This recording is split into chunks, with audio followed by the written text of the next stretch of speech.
Bismillahirrahmanirrahim. Assalamu alaikum warahmatullahi wabarakatuhu. Welcome to Shaheen Leaders Academy.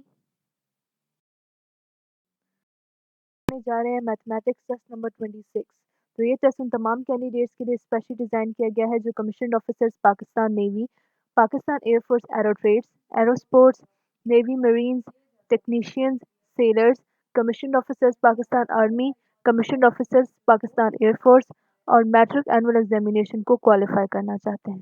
तो बढ़ते हैं viewers अपने क्वेश्चन नंबर 1 की तरफ। Area of the circle is 154 centimeter, then its radius will be। तो सबसे पहले आपको पता होना चाहिए कि एरिया ऑफ सर्कल जो है उसका फार्मूला आपके पास क्या होता है। तो एरिया ऑफ सर्कल का फार्मूला आपके पास होता है पाई आर स्क्वायर। अब यहाँ पे आपके पास आर जो है ये आपके पास है एरिया ऑफ सर्कल का फार्मूला, रेडियस आपने फाइंड करना है। ठीक है, अब एरिया आपको क्या दिया हुआ है 154। ठीक है, अब पाई की वैल्यू आपके पास क्या होती है, पाई की वैल्यू होती है आपके पास 22/7 या 22/7 या 3.14। तो यहाँ पे आपने क्या करना है कि 22/7 को आप उस साइड पे ले जाएंगे तो ये 7/22 बन जाएगा। तो आप सिंपली 1.154 को 7 डिवाइडेड बाई 22 करें तो यहाँ पे क्या होगा 11 इंटू 2 22, 11 इंटू 1 11 और 11 इंटू 4 44, 2 इंटू 1 2 एंड 2 इंटू 7 14। तो यहाँ पे आपके पास क्या आ गया, आपके पास आ गया 49 is equal to r square. अब यहाँ पे आपने इसके स्क्वायर को ख़त्म करना है, आप दोनों साइड पे क्या करेंगे अंडर रूट। यहाँ पे 49 जो है वो 7 का स्क्वायर होता है, तो जब आप 7 का स्क्वायर लेंगे तो ये स्क्वायर और ये स्क्वायर जो है वो कट जाएंगे और 7 इज इक्वल टू आपके पास आर आ जाएगा। So answer is 7। If xy is equal to 2x plus y is equal to 3 then find the value of x square plus y square। Simply यहाँ से आप x की value find करें, x is equal to क्या आ जाएगा आपके पास, x is equal to आ जाएगा 3 minus Y. अब 3 माइनस वाई को आप एक्स वाई में पुट करें, x की वैल्यू आपने क्या लगा दी 3 माइनस वाई। इसको आप जो है वो x से y से आपके पास बाहर है, y से मल्टीप्लाई कर दें इज इक्वल टू 2। अब यहाँ पे जब आपने इसको मल्टीप्लाई किया आपके पास क्या आया 3y minus y square is equal to 2। अब आप जो इसकी लेफ्ट हैंड साइड है उसको 0 कर दें और बाकी सारे फैक्टर्स को जो है वो राइट हैंड साइड पे ले जाएं। तो आपके पास क्या आएगा 0 is equal to y square, वो नेगेटिव था पॉजिटिव हो गया, 3y पॉजिटिव था वो नेगेटिव हो जाएगा और जो 2 था वो वैसे ही 2 ही रहेगा। तो अब यहाँ पे आपने क्या करना है, इसको फैक्टराइज करना है, 2 इंटू 1 2 और 2 में 1 ऐड करें तो आपके पास आता है 3। तो यहाँ पे आप क्या करेंगे y square minus y minus 2y plus 2। तो यहाँ पे आपने क्या किया कि यहाँ से आपने y को कॉमन ले लिया तो अंदर आपके पास क्या आएगा y माइनस 1।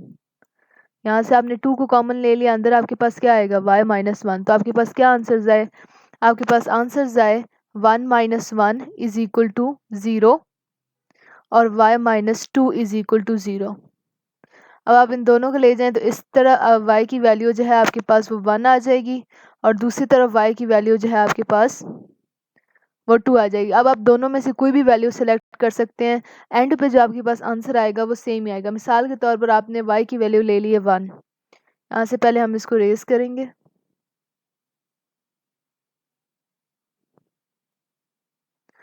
अब यहाँ पे आपने क्या किया कि आपके पास y की वैल्यू 1 आ गई थी 1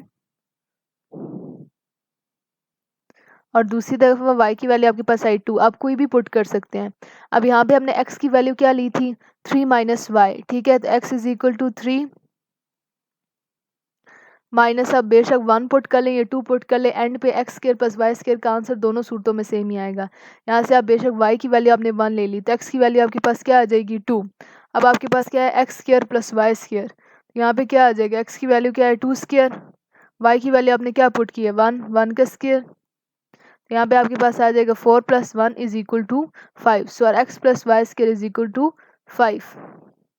अगर आप यहाँ पे y की वैल्यू 2 पुट करते हैं, ठीक है, तो यहाँ पे 3 माइनस 2 होता है, x की वैल्यू 1 हो जाती है। देन यहाँ पे फिर 1 का स्क्वायर प्लस 2 का स्क्वायर होता है। सिमिलरली एंड पे जो आपके पास आंसर है वो सेम ही रहता। Right point 000541 in scientific notation is. अब मैंने बताया था राइट टू लेफ्ट जाते हैं तो 10 का जो एक्सपोनेंट है 10 की पावर पॉजिटिव में आती है, लेकिन जब आप लेफ्ट से राइट जाएंगे तो x की पावर जो है 10 की पावर और नेगेटिव में आएगी। अब आपने यहाँ पे जाना है फर्स्ट नॉन डिजिट जीरो के आगे या नॉन जीरो डिजिट नंबर के आगे, तो वो आपके पास है 5। यहाँ से आपने मूव किया, आप कहाँ पे आ गए 5.41 पे। अब आपने दरमियान में कितने नंबर्स हैं, यहाँ पे आप क्या आ गया 5.41। दरमियान में आपके पास कितने डिजिट्स आए, 1 2 3 4, यानी कि 10 की वैल्यू जो है वो आप क्या पुट करेंगे 4। अब हम लेफ्ट टू राइट हमने मूव किया, इससे यहाँ पे क्या आएगा -4। So answer is 5.41 multiply 10⁻⁴।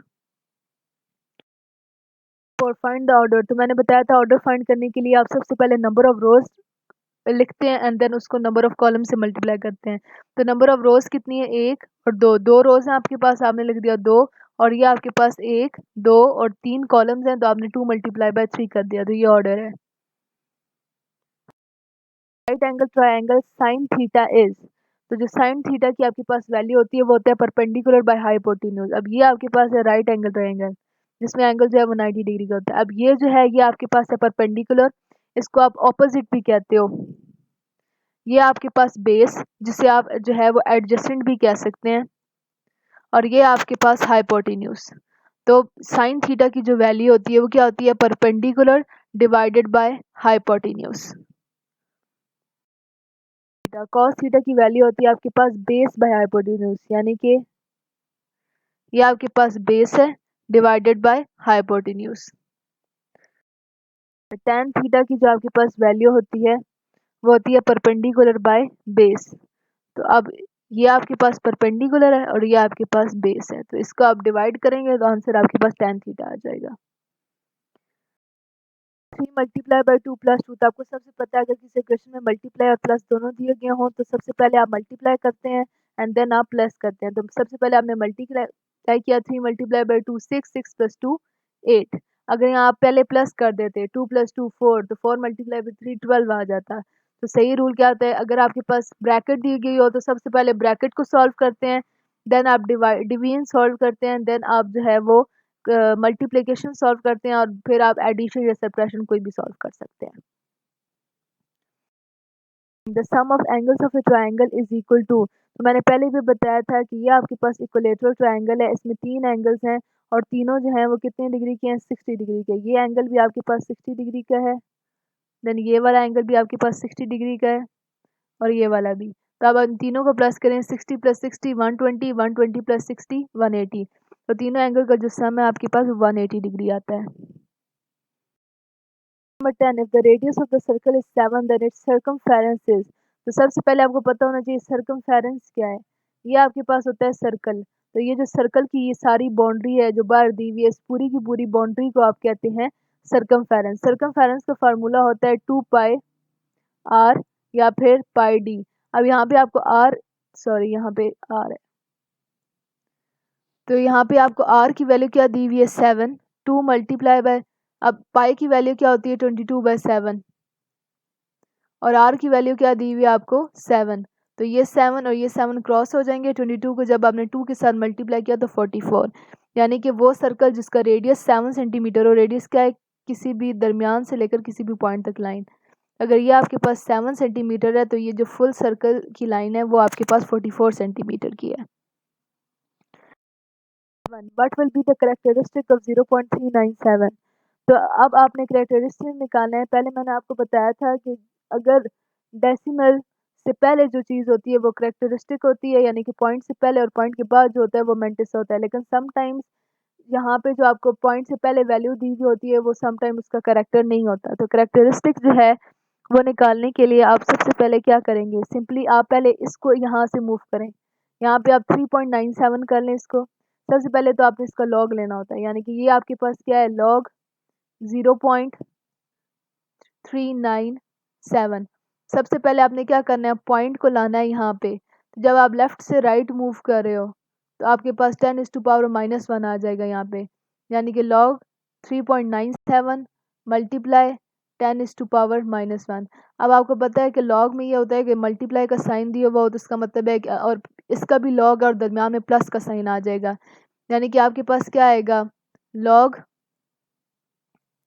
10⁻⁻1 plus log 3.97। 97। अब ये इसमें जो है हमारे पास अब इस ये जो 397 है इससे हमारा पहले भी कोई लेना देना नहीं था। हमारा मकसद था इस वाली चीज़ को सॉल्व करना, पॉइंट और उससे पहले जो कुछ भी था। अब log 10⁻⁻1 क्या होता है?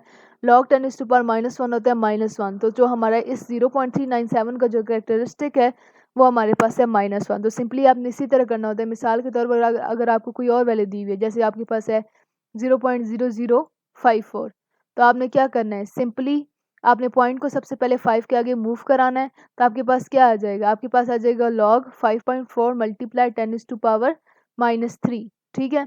देन आप 10⁻³ का log ले लेंगे। 10⁻³ का आपने log लिया तो आपके पास आंसर जो है वो -3 आ जाएगा। तो -3 जो है वो आपके पास उसका करेक्टरिस्टिक होगा। Sum of complementary angles is equal to, तो आपको मैंने पहले ही बताया था कि कॉम्प्लीमेंट्री वो होता है, एंगल वो होता है जिसमें दो एंगल्स जो हैं वो मिलके 90 डिग्री बनाते हैं। जैसे मिसाल के तौर पर ये 60 डिग्री का एंगल है और ये जो है ये आपके पास 30 डिग्री का एंगल है। तो ये मिलके कितने का एंगल बना रहा है? 90 डिग्री का। तो उसको हम कहते हैं complementary angle. Find the LCM of x plus 2x minus 2। अब आपको पता है कि एलसीएम में कॉमन और अनकॉमन जो है वो दोनों चीज़ें आपके पास लिखी जाती हैं। अब ये आपके पास x प्लस 2 और ये x माइनस 2। अब इसमें क्या है? इसमें x भी कॉमन है और 2 भी कॉमन है। तो जो चीज़ कॉमन होती है उसको एक ही दफ़ा लिखते हैं। यहाँ पे आप लिखेंगे ये प्लस माइनस मिलके यहाँ पे माइनस बन जाएंगे और ये 2 सिंपली कॉमन। तो x जो इसका एलसीएम आएगा वो क्या होगा? x minus 2। x is equal to x cube minus 8x square plus 7, then find the value of P2। अब P2 का मतलब यहाँ पे क्या है कि जो x की वैल्यू है उन्होंने यहाँ पे 2 पुट की है। अब P2 की हमने फाइंड वैल्यू करनी है। यहाँ पे हम लोग ऐसे ही P2 लिखेंगे। अब यहाँ पे x जहाँ भी लिखा है वहाँ हम 2 लगा देंगे। 2 का पहले आपने क्यूब लिया -8, देन आपने 2 का स्क्वायर लिया प्लस 7। तो यहाँ पे आपके पास क्या आ जाएगा? 2 का क्यूब लिया आपके पास आ जाएगा 8, यहाँ पे 2 का स्क्वायर लिया तो 4 को 8 से मल्टीप्लाई करेंगे 32 प्लस 7। अब 8 और 7 होते हैं 15। 32 में से आप जब 15 को माइनस कर देंगे तो आपके पास आंसर आएगा -17। तो P2 की वैल्यू है -17।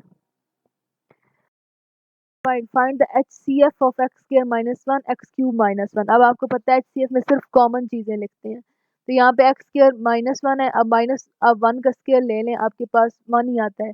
इधर भी 1 का क्यूब ले लें, आंसर आपके पास 1 ही आएगा। तो ये अब क्या बन गया? a square minus b square. तो a square minus b square क्या होता है? a plus b a minus b. यहाँ पे आपके पास क्या आ जाएगा? x माइनस 1 और x प्लस 1। यहाँ पे ये क्या बन गया? A cube minus B cube. A cube minus B cube का फार्मूला क्या होता है? A minus B A square plus A B plus B square. तो यहाँ पे ए माइनस बी हमारे पास क्या आ जाएगा? एक्स माइनस 1 और आगे हमारे पास क्या आएगा? X square plus x plus 1। तो यहाँ पे इन दोनों में क्या चीज़ कॉमन है? एक्स माइनस 1 और एक्स माइनस 1। तो जो हमारा HCF है वो है एक्स माइनस 1। इसी क्वेश्चन के साथ व्यूवर्स हम अपने वीडियो के ख़त्म तक पहुँच चुके हैं।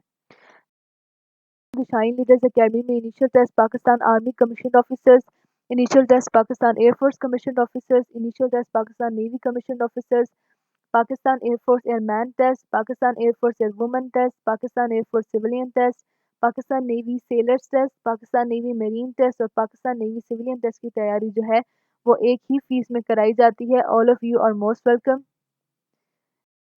हमारे शाहीन लीडर्स एकेडमी के यूट्यूब चैनल को लाइक करें, शेयर करें, सब्सक्राइब करें। अगर आपको हमारी वीडियो पसंद आई हो तो इस पर कमेंट करें, नीचे बेल आइकन के बटन पर क्लिक करें। इसी के साथ हमारी वेबसाइट www.shahinleaderacademy.com को विजिट करें, जिससे आपको बहुत सा फ़ायदा हासिल होगा। पाकिस्तान आर्म्ड फोर्सेस जिंदाबाद, पाकिस्तान पाइंदाबाद। फी अमान अल्लाह।